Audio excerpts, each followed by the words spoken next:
అందరికీ వందనాలండి. ఈరోజు ప్రపంచ మహిళా దినోత్సవం సందర్భంగా ఒక 4 విషయాలు మీతో షేర్ చేసుకోవాలనుకుంటున్నాను. సో ఇప్పుడు క్రైస్తవ స్త్రీలు ఎలా ఉండాలి దాని గురించి అయితే నేను మాట్లాడదలుచుకున్నాను. బైబిల్ గ్రంథంలో క్రైస్తవ స్త్రీలు కొంతమందిని తీసుకొని వారి గురించి అయితే వివరించబోతున్నాను.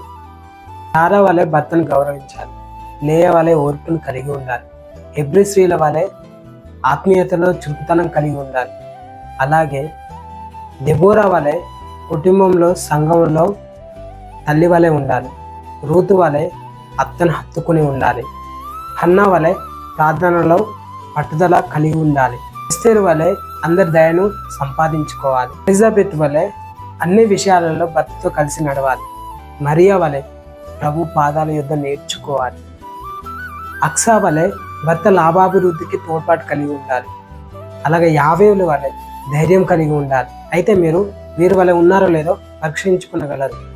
దేవునికి మహిమ కలుగును గాక. అందరికీ వందనాలు. అందరికీ మహిళా దినోత్సవ శుభాకాంక్షలు.